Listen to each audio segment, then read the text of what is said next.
get it even with the foot, then I'm okay. Mm-hmm.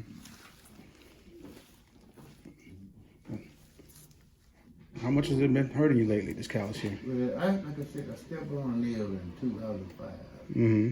And I didn't know that the nail, I took my boot off and my foot was bleeding. But I didn't go to the doctor. Mm-hmm. And so when I did, like the doctor told me what was happening was the wound ain't never healed.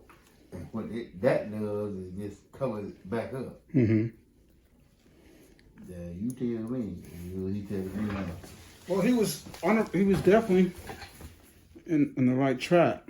So after you stepped on the nail, that's what, 15, 16 years ago now. Yeah, right? So what happens sometimes after puncture injuries like that, even if they aren't really bad, they injure the sweat glands in the foot, in that spot where the injury was. And so as the sweat glands no longer work in the spot anymore, you get that hard, dry skin right there in the middle. And so... No, I just said what he said when I went to a foot doctor before. Mm-hmm. And I explained to him what had happened. He said, well, man, he said, the only thing, it was her. She said, well, what it's doing is recovering itself. Right. So as a result of that, the skin is now kind of, if you will, reprogrammed itself to create this hard spot instead of normal skin like the skin around it. Right. So what we need to do also is get you into some insoles that will help redistribute the weight across the ball of your foot. We're going to do that today as well. All right, thank you. Taking out this little cord, this little center. Yeah, I know. I've been putting that little spur out there.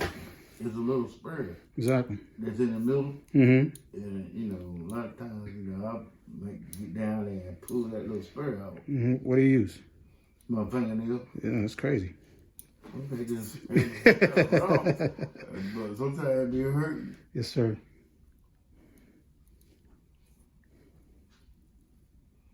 It's like a little point. Mm-hmm. Exactly. Little skin, and there's a little point that be over there. And as the pressure go down on it,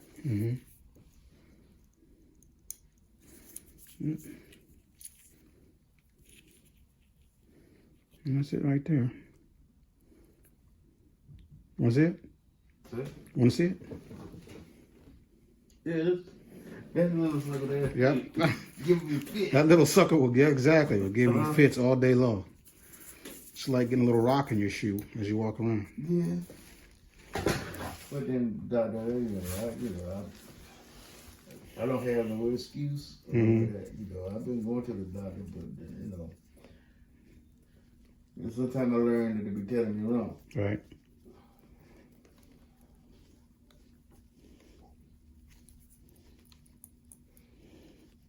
Because when I first started trying to get this taken care of,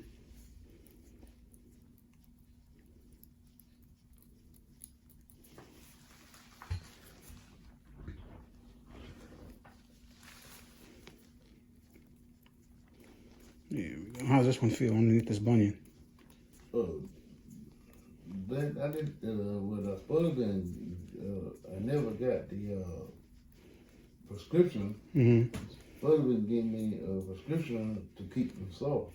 Okay.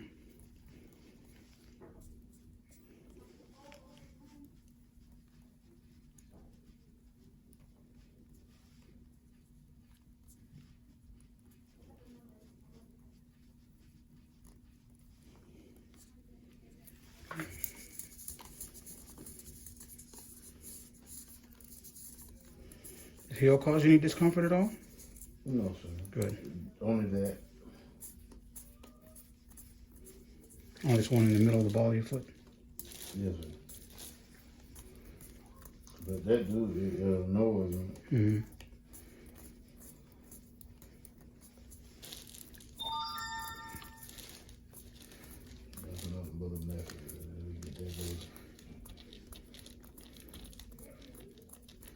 You know, I take my fingernails and a little thing that I have on, you know, I try to scrub my feet all the time. Mm-hmm.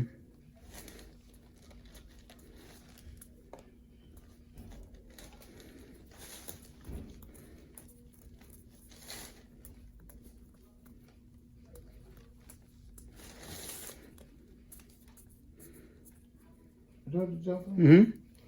are you sure what you do to other colleagues? Yes, I do. Oh, maybe she told us. Like I said, nothing, never. So this one doesn't hurt like the left foot. No, sir. Okay. It just grows. Okay. I'll tell you why it doesn't hurt like your left foot. Sir? It doesn't have that core right in the middle of it like your left foot. So this one is more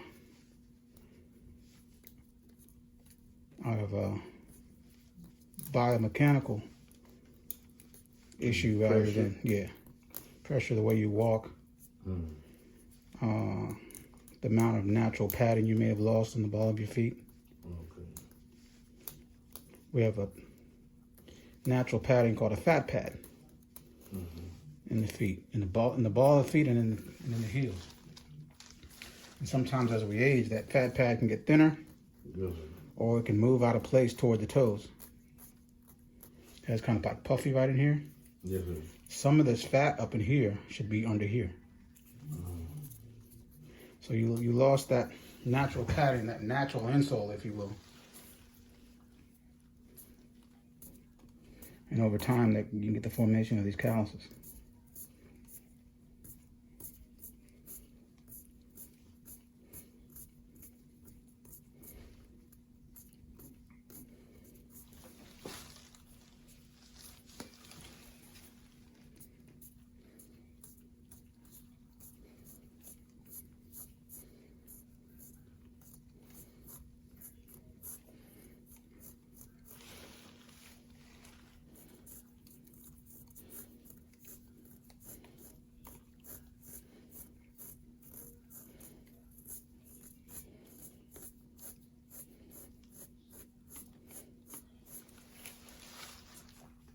Hey, Dr. Jefferson. Yes, sir.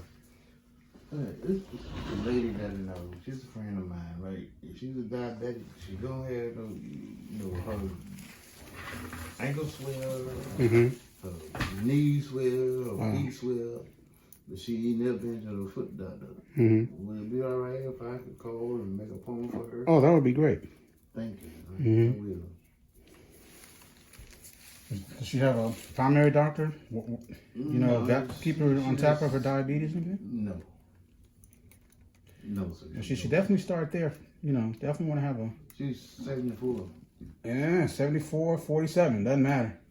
Okay, well, She should definitely have that squared away. I would like to just get her to start coming. Okay.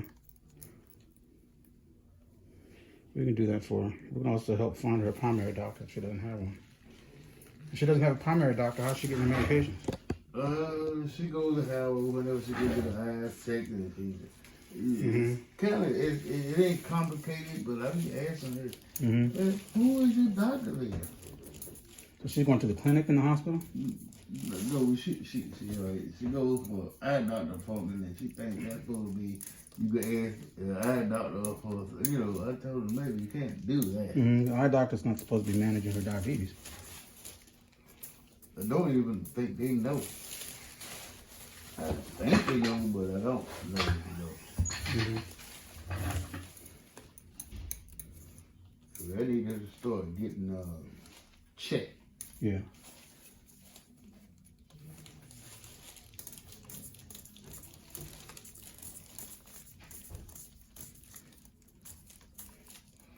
I get that here done. She take those shots. Who prescribing this stuff for you? The insulin? She's taking insulin? Yes, sir.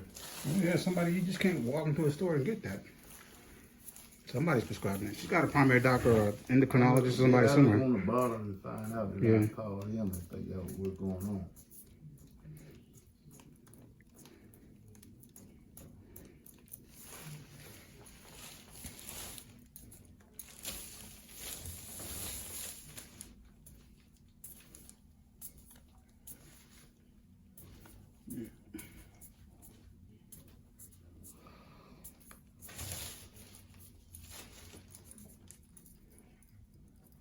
I would definitely get it because I know if you are diabetic, Mm-hmm. you need to go to put that. Yes, ma'am. Yes, sir. Definitely. So tell her that. Did you say because I called her before I came back? I was sitting up there. And I called her. Okay. I think she was drunk.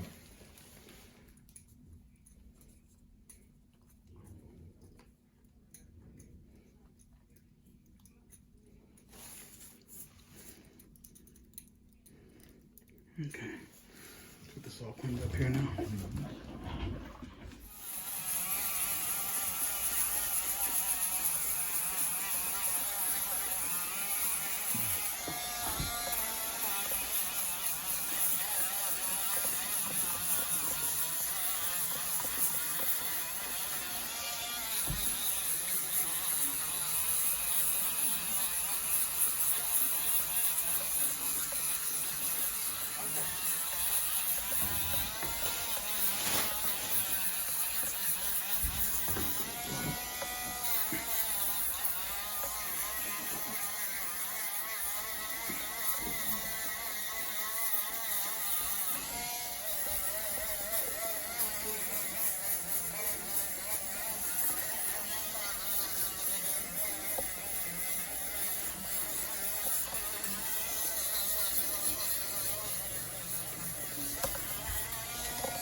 Yeah, man. Looking better here now. Now, a few things we need to go over before I cut you loose. Yes, sir. Is one, send you out, get that blood work today. The way we'll know that everything is in good order so you can take the medication. So you get the blood work done. As soon as you get it done, give me a call. I can send a prescription out. Okay. What it is, you'll take the one pill once a day, 3 months. Okay. After that 3-month period, there's still enough medication in the toenails that is continuing to work. Now, I always tell every patient to keep the fungal nail infection that no matter what course of treatment you take, the timeline is pretty much the same, because we're really not curing the nail that we see here today. What we're dealing with is the nail that's coming in. And that's the nail we're curing, the new nail that's growing and taking the place of these old nails. All right. So that's. I had a couple that toenail there. They removed. It didn't be removed. It removed its own stuff. Yeah. So you got to be very patient when dealing with these issues. Yes, sir. Because they don't clear up overnight. Not in the least. It takes several months. For some people, even up to a year, depending on how bad it is. I don't expect overnight sensation. Yeah. But you'll start seeing some improvement. All right, pretty soon. In the next couple of months. Yes, sir. All right. Number 2, because you have a little bit of athlete's foot too, prescribe a cream for the bottom of your feet. Put that on twice a day. Number 3, you gotta also deal with your shoes. It's not enough just to use medication. You also have to disinfect your shoes. So you disinfect your shoes with a shoe spray or like a spray disinfectant like Lysol or something similar to that. Yes, sir. Every day when you finish with your shoes, like when you finish with these shoes you have on here today, Spray them out? That's spray them. Yeah. That was doing You're done with these shoes here today? Spray out, when you're done with the shoes you're wearing today, Yes, sir. spray out the inside with some Lysol, and then don't wear those shoes again for a couple of days. Okay. All right, you want to alternate shoes. Don't wear the same shoes all the time. Yeah. Where people also end up not being successful in dealing with these issues is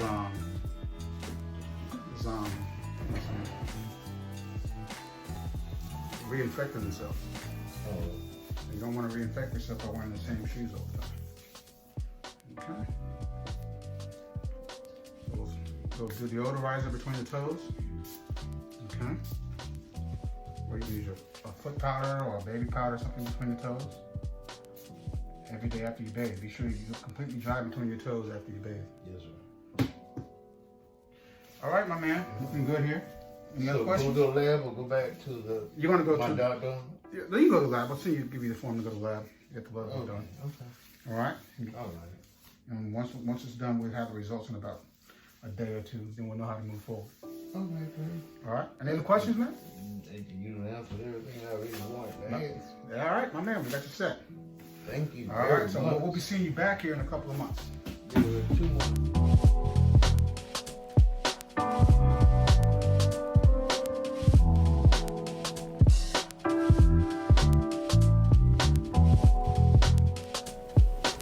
This is Kevin Jefferson, the DC Foot Doctor. Thank you for watching this video.